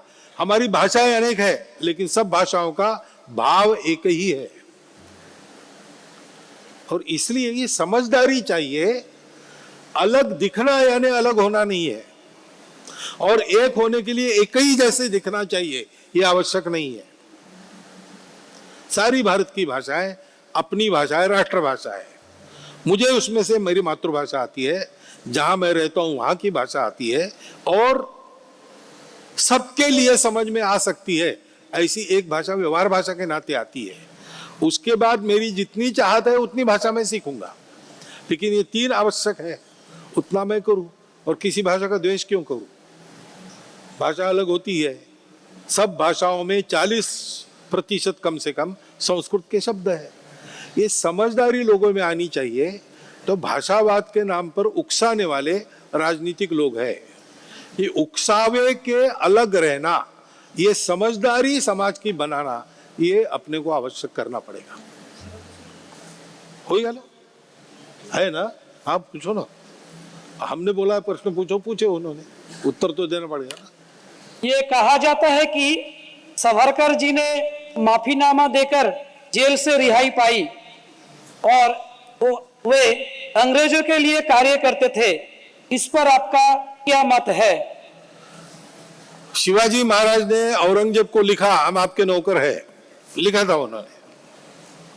आगरा में मिलने के लिए बहाने गए थे। क्या शिवाजी महाराज ने औरंगजेब के लिए काम किया? ऐसा इतिहास है? सावरकर जैसे पुण्य चरित्र आदमी पर ऐसे घिनौने आरोप टुच्चे लोगों ने उछालना, ये कितना बड़ा उनका अपमान है। हम उनके बहकावे में ना है। सावरकर जी केवल देश के लिए जिए। परसों सावरकर जी की मूर्ति का अदनामान में उद्घाटन हुआ। उसमें हृदयनाथ जी मंगेशकर ने उनकी एक याद बताई। एक कार्यक्रम में वो गए थे, सावरकर जी भी थे। तो उन्होंने देखा कि सब नेता लोग मंच पर बैठे थे, उनके एकदम सफेद शाइनिंग व्हाइट कपड़े वगैरह, सावरकर जी की मैली धोती मैला सा कोट था। तो उन्होंने सावरकर जी को कपड़े देने की बात सोची। उनके सहायक को पूछा कपड़े, तो उनका तुम क्या पागल हो गए? सावरकर जी को तुम कपड़े दोगे? चुप हो गए। बड़े भाई को पूछा, अगर तुम पागल है, तात्या को तुम कपड़े दोगे? चुप हो गए। फिर सावरकर जी का जन्मदिन आया तो लता जी और हृदयनाथ जी सावरकर जी के लिए 4 कुर्ता 4 धोती बनाकर ले गए और बताया। तो बड़े भाई ने सावरकर जी को कहा, तात्या ये आज तुम्हारा जन्मदिन है ना, तो ये देखो बराबर तुम्हारे लिए नए कपड़े लाए हैं। तो सावरकर जी ने क्या कहा, अब बहुत अच्छा हो गया, कल वो वृद्धाश्रम वाले आए थे ना, उनको कपड़ों की जरूरत थी, चलो उनको दे दो। ऐसे वो आदमी थे। उस पर उंगली कौन उठा रहे? जिनके जो प्रॉपर्टी बनी है कैसी बनी किसको पता नहीं, ऐसे लोग। ये बात ठीक नहीं है। देशभक्ति के लिए जिन्होंने काम किया है वो आज किसी भी पार्टी के माने जाए, किसी भी विचारधारा के हो, जिनके जीवन में त्याग बलिदान समाज हित की चिंता है, उन पर कभी भी ऐसे आरोप नहीं करना, कभी भी उनको कम नहीं लेना। चाहे हमारे विचार के विरोधी भी हो सकते हैं, लेकिन शुद्ध चारित्र, प्रामाणिकता, निस्वार्थ बुद्धि, देशभक्ति, जीवन का अनुशासन, ये ऐसे सद्गुण है, इसके बारे में कभी दो मत नहीं हो सकते। सावरकर जी हमारे लिए और ऐसे सब लोग हमारे लिए प्रातस्मरणीय लोग हैं। संघ के एकात्मता स्तोत्र में इन सब के नाम हम लेते रोज सुबह। उसमें सावरकर जी है, गांधी जी है, तिलक है, दादाभाई, गोपबंधु तिलको, गांधीरा धृता, रमणो मालवीयश्च, श्री सुब्रमण्य भारती, सुभाष, प्रणवानंद, क्रांतिवीरो विनायका, ठक्करो, भीमरावश्च, फुले, नारायणो गुरु। इस एक परंपरा हम उनका सबका नाम लेते हैं। आज वैश्विक समस्याओं के समाधान के लिए विश्व भारत की ओर देख रहा है। हमारी प्राचीन भारतीय सिद्धांतों में ऐसे कौन से तत्व हैं जिनसे इन वैश्विक समस्याओं का समाधान संभव है? और इसी के साथ है, आपने कहा है हिंदू का अर्थ है भारत के लिए प्रतिबद्ध होना, कृपया इसे विस्तार से समझाइए। हिंदू ये किसी पूजा का नाम नहीं है, हिंदू किसी धर्म का नाम नहीं, यानी रिलीजन का नाम नहीं है। हिंदू किसी एक खानपान के प्रकार का नाम नहीं है, शाकाहार या मांसाहार ऐसा नहीं है, हिंदू में दोनों है। हिंदू वो है जो ये सब प्रकार जो है दुनिया में, उन सबका स्वीकार और सम्मान करता है, उनको साथ चलाता है। और ये क्यों हुआ है? क्योंकि भारत भूमि सुजल सुफल मलयज शीतल थी। प्राचीन समय में हम लोग सुरक्षित भी थे, समृद्ध भी थे। कोई बाहर से आता ही नहीं था लड़ने के लिए, और अंदर झगड़ा करने की जरूरत नहीं थी, सबके लिए भरपूर था। इसलिए हमारे पूर्वजों ने अंतर चिंतन किया, आत्मचिंतन किया, तो उनको वो बात मिली जो दुनिया को नहीं मिली, अस्तित्व की एकता का सत्य। और उस सत्य को पाने के लिए रास्ते अनेक हो सकते हैं, जो तो मत तो पथ। और इसलिए रास्तों को लेकर झगड़ा मत करो भाई। और जो कुछ अलग अलग दिखता है उन सब में भगवान है, कण कण में भगवान है। इसलिए सब लोग एक दूसरे से जुड़े हैं, कोई किसी का मालिक नहीं है, सबको साथ चलना है, मिलकर चलना है। समन्वय, कृतज्ञता, ये सारे मूल्य उसके कारण हमको मिले। सत्य के आधार पर करुणा, शुचिता और तपस, ये मूल्य हमको मिले, उसके आधार पर हिंदू खड़ा है। दुनिया में समस्या क्या है? वो शरीर जानते हैं, बुद्धि जानते हैं, मन भी जानते हैं, लेकिन तीनों को एक साथ नहीं चला सकते। एक को बड़ा होना है तो बाकी दो को दबाओ। व्यक्ति जानते हैं, समाज जानते हैं, सृष्टि जानते हैं, तीनों को एक साथ नहीं चला सकते। व्यक्ति को बड़ा करना है, समाजवाद छोड़ दो। समाज को बड़ा करना है, व्यक्तिवाद को गाड़ दो। और दोनों को आगे बढ़ना है, पर्यावरण को खराब करो। एक साथ नहीं चला सकते। अर्थ काम जानते हैं, मोक्ष भी जानते हैं, लेकिन तीनों को एक साथ नहीं चला सकते। ये चौथा जो जोड़ने वाला तत्व है, जो तीनों को एक साथ चलाता है, तीनों को आगे बढ़ाता है, ऊपर उठाता है, बिखरने नहीं देता, वो हमारे पास है। और ये बाकी लोगों के पास नहीं। इसलिए आज की दुनिया की समस्या है, दुनिया की सारी समस्याएं इस एक तत्व के अभाव में है। उस तत्व को जानना, उसका आचरण करना, और उसका आचरण युगानुयुग से सुरक्षित रखना, आज तक ये हमने किया है, अभी भी हम वैसा चलते हैं। इसलिए आज लड़खड़ाती हुई दुनियाओं की समस्या का उत्तर हम दे सकते हैं। यही हमारी विशेषता है, जो वैश्विक समस्याओं के समाधान के लिए विश्व को हमारी ओर देखने के लिए मजबूर करती है। वो ही तत्व है सारे। और इसीलिए हिंदू इस तत्व के प्राप्ति के लिए भारतवर्ष का कृतज्ञ। भारत अपनी माता है, केवल अन्न पानी नहीं देती वो हमको संस्कार भी देती है, जैसे माता देती है। भारत हमारी गुरु भी है। इसलिए भारत माता के आधार पर जो सर्व समावेशक स्वभाव को लेकर चलता है, उसकी भाषा कोई भी हो, पूजा कोई भी हो, खान पान वेश कोई भी हो, कहीं का रहने वाला हो, वो हिंदू है। ये सारा अपने पूर्वजों ने जीकर बताया है, उनके आदर्शों पर वो चलता है तो हिंदू है। ये सारा भारत भूमि से मिला है, भारत को अपनी माता मानकर भक्ति करता है, इसलिए हिंदू है। और ये जो ज्ञान पूर्वजों से मिला, आदर्श उदाहरण मिला, और ये तत्व मिले, वो संस्कृति सर्वसमावेशक, उसको अपने जीवन का आधार बनाकर चलता है, वो हिंदू है।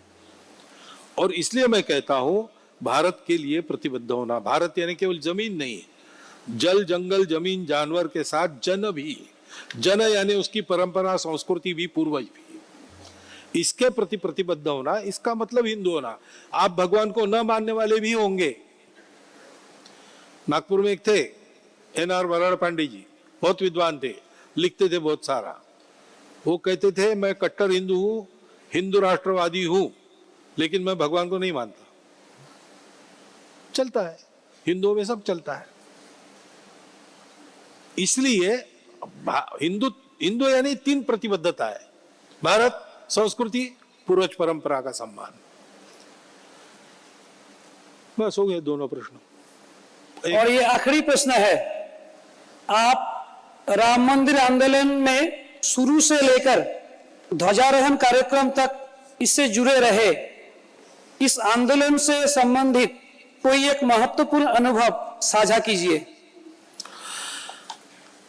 इस आंदोलन में जो पहले से जुड़े थे और जो बाद में समय समय पर जुड़ते चले गए, ऐसे सब लोगों के लिए सबसे महत्वपूर्ण अनुभव एक ही है। जब श्री राम लला की मूर्तिमान छवि पर्दा दूर होते होते हमने देखी अपने आंखों से। कोई वर्णन कर सकते हैं क्या उस प्रसंग का? कैसे था, क्या था? जो जहां था वहां उसने अश्रुपात शुरू किया। प्रत्यक्ष वहां पर जो विद्यमान थे, वहां से लेकर टीवी में जो देख रहे थे वहां तक, और मन में एक सार्थकता की, एक गौरव की, एक भक्ति की अनुभूति सारे भारत में हुई कि नहीं? आपने भी देखा ना। बस वही सबसे महत्वपूर्ण अनुभव है। और इस पूरे आंदोलन में भारत की भक्ति, भारत की श्रद्धा, भारत की देशभक्ति और भारत के युवाओं की शक्ति का अनुभव हम लोगों ने किया है। सबसे स्मरणीय यही सब बातें उस आंदोलन की, पहले से जुड़े हुए लोगों या बाद में जुड़े हुए लोगों, सबके लिए है। अभी पूजनीय सरसंघ चालक जी से प्रार्थना है आपका समर्थ बौद्धिक रखने के लिए। उससे पहले एकल गीत।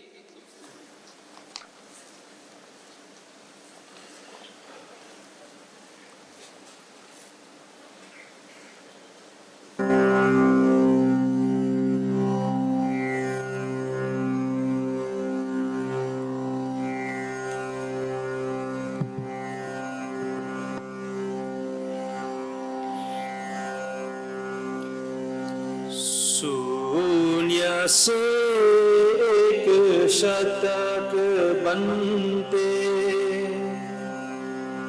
अंक की मना भावना। शून्य से एक शतक बनते, अंक की मना भावना। भारती की जय विजय हो,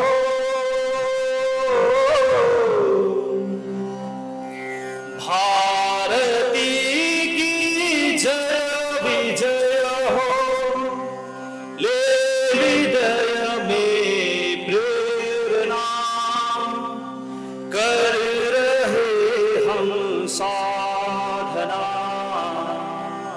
मातृभू आराधना,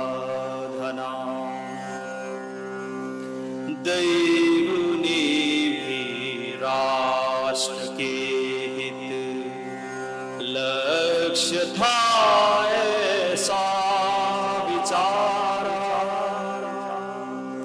दैव ने भी राष्ट्र के हित लक्ष्य था ऐसा विचारा।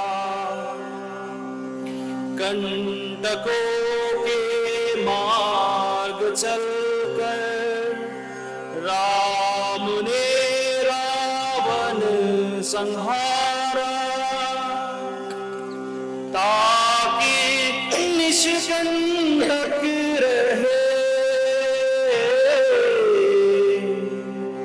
ताकि निष्कंटक रहे हर देव ऋषि की प्रार्थना।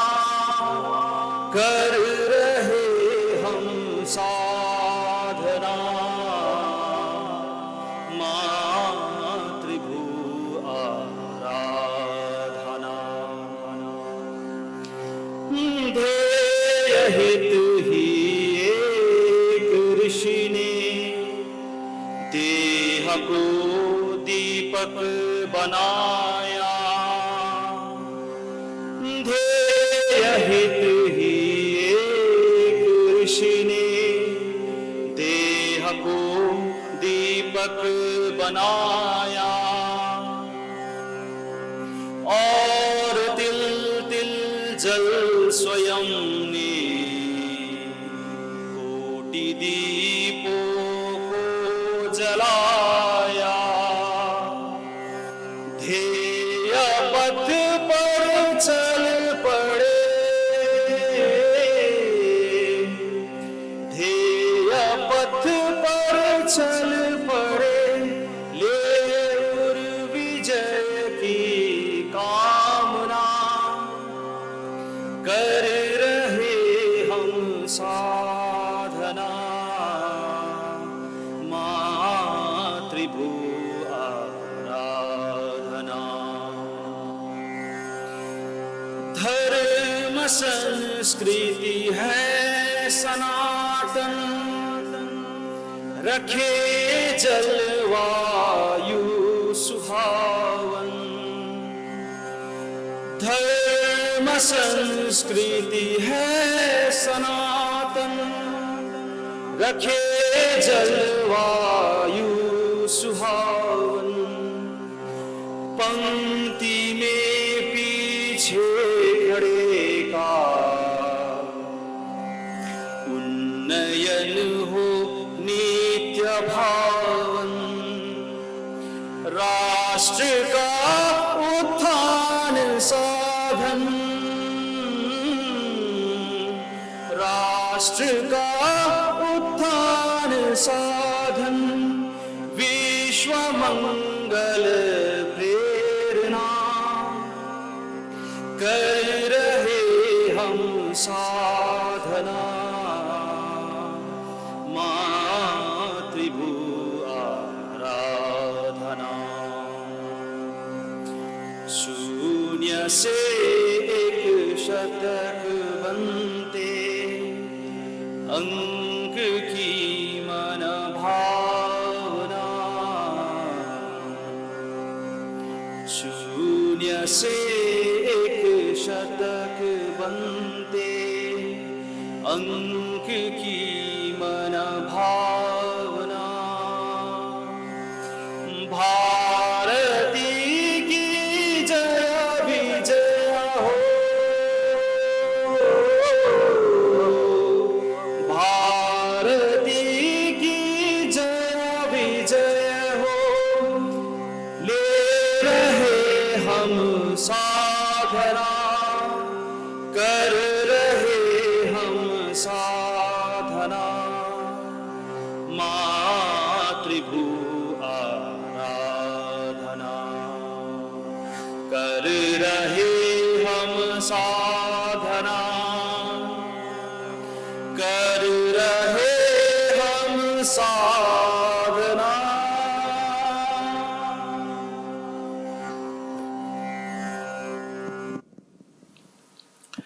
माननीय सरकारवाजी, माननीय प्रांत संघचालक जी, उपस्थित अन्य अधिकारी गण एवं सभी महाविद्यालयीन छात्र छात्रा बंधु भगिनी, आत्मीय स्वयंसेवक बंधु,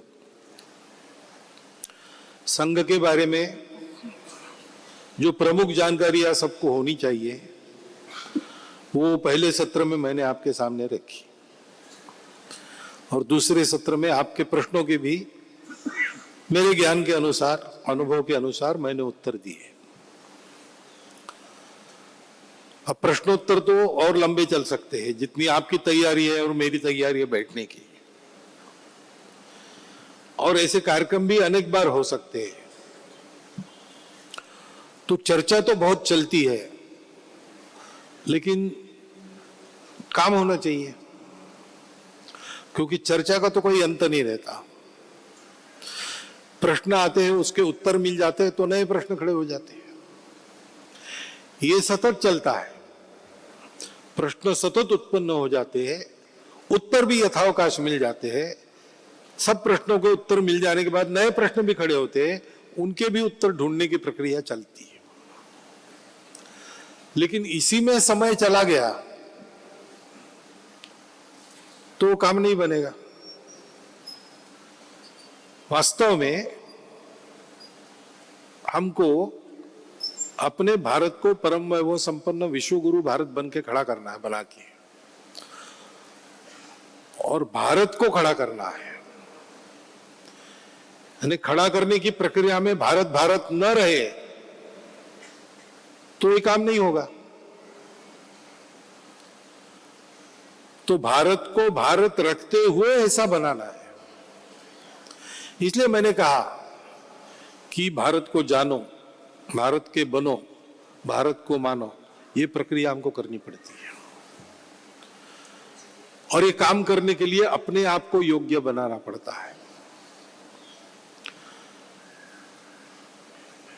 तो ये लंबी प्रक्रिया है और कठिन भी है और उबाऊ भी है। आपने इतना सुंदर गीत सुना तो आपको क्या लगता है, खड़े हो गए और गीत मुंह से बाहर आ गया, ऐसा हुआ क्या? ऐसा नहीं है, उसका अभ्यास करना पड़ा होगा। एक एक छोटी छोटी संगीत की दृष्टि से जो जगह है उसको 25-25 बार घोटना पड़ा होगा। गीत का ही काम करना है, देश के लिए जीना है, देश के लिए जीने के लिए योग्य बनना है, और देश के लिए जीने की ये दीक्षा समाज में सबको देनी है। उसके लिए संघ योजना के अनुरूप मुझे काम करना है। मेरी इच्छा तक, अहंकार तक का समर्पण करके मुझे काम करना है। ऐसा रहता है तब होता है। हनुमान जी सीता को खोज के वापस आए तो श्री राम ने उनकी स्तुति की, देखो इनके कारण ही हमारे दिन अच्छे हो रहे, इन्होंने कितना काम किया, एक छलांग में सागर लांग कर गए, रावण को खरी खरी सुना दी, अशोकवन को उजाड़ दिया, राक्षसों के मन में मेरे सामर्थ्य की दाग जमाई, सीता जी को खोज लिया। तो हनुमान जी व्याकुल हो गए और सुनते सुनते बोल पड़े, प्रभु जी आप ये क्या कर रहे हो? मैंने कौन सा आपका अपराध किया था जो मेरी स्तुति आप कर रहे हो 4 लोगों में? आप जानते हो कि ये सब मैंने जो किया है मैंने नहीं किया है, ये सब आपका ही प्रताप काम कर रहा था, मैं तो बाहर से दिख रहा था। आप ये सब जानते हुए भी मेरे मन में अहंकार उत्पन्न हो, ऐसा क्यों कर रहे हो?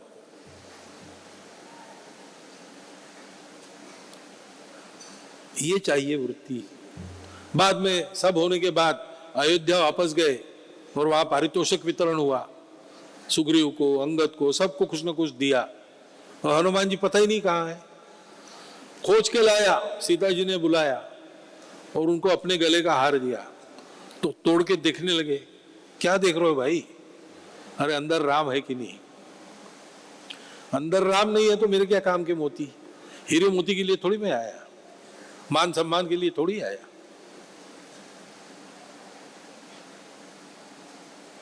चाह मेरी यह कि मैं जलता रहूं, मैं भले अपनत्व को छलता रहूं, चाह मेरी यह कि मैं जलता रहूं। मेरा क्या होता है इससे मुझे कोई लेना देना नहीं, इसमें जलना है, जल जाना है, उसी में मेरा सार्थक है। इस प्रकार की एक शुद्ध कामना लेके संग में आना, स्वार्थ को हटा देना मन से, द्वेष शत्रुता किसी की नहीं है उसको हटा देना मन में। संघ का काम केवल अपनेपन का काम है और अपने मन का काम है। अपनापन ही काम करता है। शुद्ध सात्विक प्रेम अपने कार्य का आधार है, ऐसा गीत हम गाते हैं। किसी की प्रतिक्रिया नहीं, किसी का विरोध नहीं। हमारा अपना हिंदू समाज है,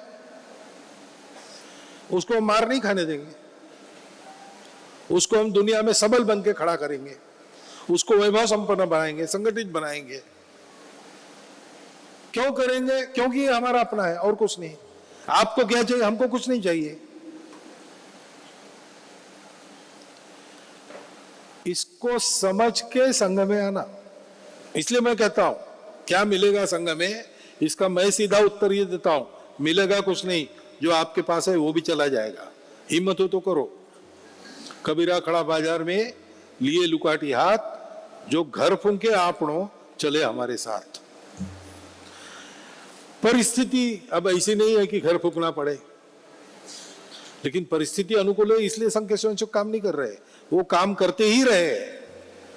उनके काम करने से परिस्थिति में अंतर आया है। ऐसा परिस्थिति निरपेक्ष प्रामाणिक रहकर निस्वार्थ बुद्धि से तन मन धन पूर्वक भारत माता की सेवा की साधना हमको करनी है। आपको निमंत्रण है उस साधना को करने के लिए, प्रसिद्ध होने के लिए नहीं। संघ हो गया तो हो गया, नहीं हुआ तो भी चलेगा। अपने को कुछ पाना नहीं है, नहीं मिलेगा चलेगा, आकांक्षा ही नहीं है। तेरा वैभव अमर रहे मां, हम दिन चार रहे न रहे। इस वृत्ति से, शुद्ध बुद्धि से संघ का काम करना है। ये तैयारी अपनी करके आप आएंगे तो आपको ध्यान में आएगा कि संघ कार्य मेरे मन का तो कार्य है ही, लेकिन ये ईश्वरीय कार्य है। ये कार्य हो, ये प्रभु की इच्छा है। 100 साल इतनी सारी चुनौतियां झेलकर, उपेक्षा और विरोध का सामना करते हुए, अनुकूलता में भी अपने दिमाग को न भटकते देते हुए, अपने कार्य में स्थिर रहकर कार्यकर्ता काम करता है। सामान्य कार्यकर्ता है, समाज के सब वर्गों से आते हैं, कोई अपने स्वार्थ का विचार नहीं करता। ये अपने आप नहीं होता, ये भगवान की इच्छा है। बस स्वयंसेवकों ने इतना किया है कि अपने आप को भगवान की उस इच्छा के साथ तन्मय किया है। अपनी व्यक्तिगत इच्छा, आकांक्षा, स्वार्थ वगैरह सब छोड़ के उन्होंने एक उस बात को पकड़ा है, प्रेम गली यति साकरी जहां में दो न समाये, जहां मैं हूं हरि नाही, जहां हरि है मैं नहीं। अपने अहंकार का भी विसर्जन करके पूर्ण समर्पित बुद्धि से सब कार्यकर्ता काम कर रहे हैं। ऐसा काम करने से ये सिद्धि मिलती है, ऐसा काम करने से ये साधना होती है। सिद्धि की, फल प्राप्ति की आशा के लिए काम नहीं करता, वो आती है, लेकिन उनको बाजू में रखकर कार्यकर्ता अपना बढ़ते रहता है। अष्ट सिद्धि, नवनिधि के दाता, हनुमान जी के बारे में कहा है ना, असवीर दीन जानकी माता। अष्ट सिद्धि नवनिधि प्राप्त हुए, लेकिन हनुमान जी ने उसको एक बोझा मानकर रख लिया। राम के काम आएगा तो करेंगे, नहीं तो कोई जरूर नहीं, फालतू बोझा उठाना पड़ता है। वो अपना सीधा भक्ति में लीन थे। ऐसे संघ इसी साधना में चलेगा। इसके चलते बहुत कुछ होगा तो ठीक है। संघ क्रेडिट लेना नहीं चाहता। संघ सोचता है कि श्रेय मिले हिंदू समाज को। इतिहास ये न लिखे कि संघ के कारण भारतवर्ष ऐसा बना, इतिहास ये लिखेगा कि हिंदू समाज ने अपने देश को ऐसा बनाया। संघ को ऐसे समझना और संघ के कार्य में आना, संघ का कार्य करने में सहभागी होना, इसने अपना जीवन उन्नत होता है, समाज का भी जीवन उन्नत होता है। भौतिक दृष्टि से क्या मिलेगा क्या नहीं मिलेगा ये हमारा विचार ही नहीं है। एक पवित्र कार्य में भाग लेकर हम भी अपने जीवन को पवित्र करते हैं। इस पवित्र भाव से संघ में आकर काम करने का आपको सबको निमंत्रण मेरा है। उस निमंत्रण को आपके सामने व्यक्त करते हुए मैं समापन के 4 शब्द समाप्त करता हूं। अभी राष्ट्रगीत वंदे मातरम के माध्यम से अपना कार्यक्रम का समाप्ति होगा। सभी से प्रार्थना है, अपने स्थान पर कृपया खड़ा हो जाइए।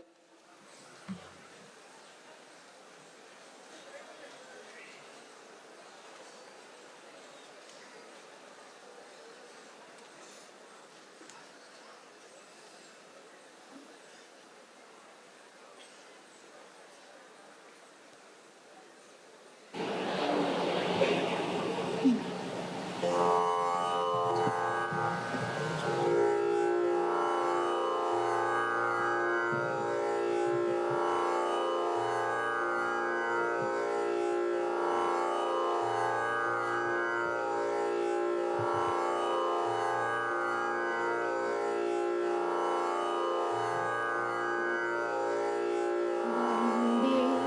मातरम्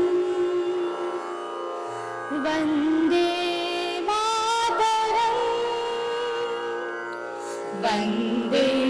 मातरम् वन्दे मातरम् सुजलां सुफलां मलयज शीतलां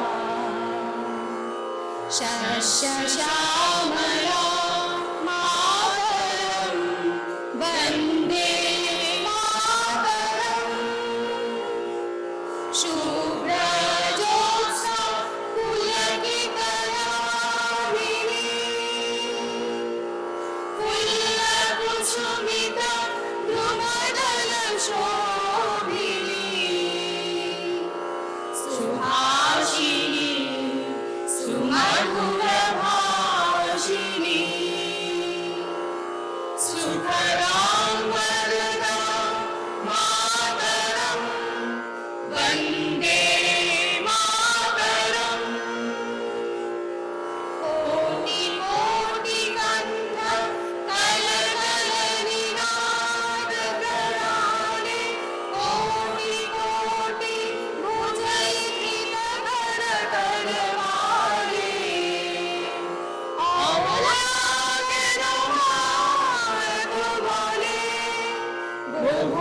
बहुभालहरिणि नमामि धरिणि विपुदरमणिनि मातरं वन्दे मातरम्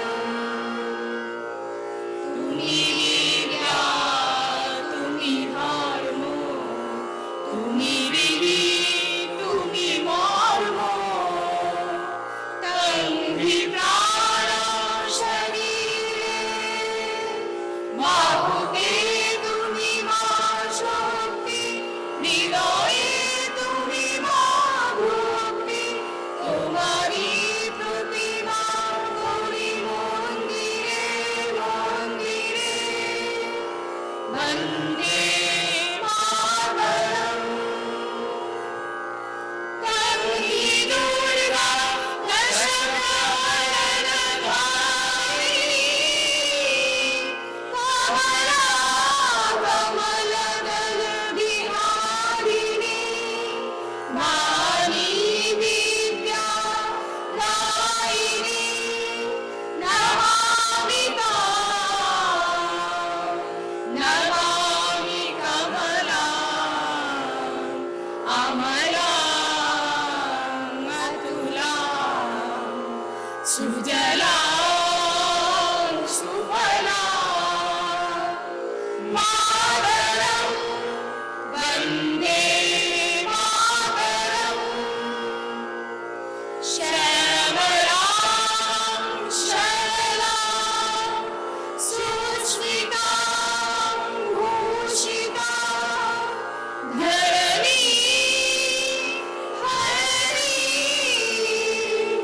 मातरं वन्दे मातरम्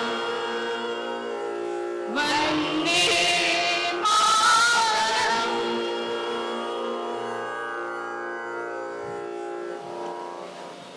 भारत माता की जय। भारत माता की जय।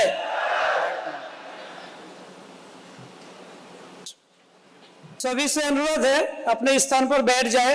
जरूरी सूचना होने के बाद ही अपने स्थान अब छोड़ सकते हैं।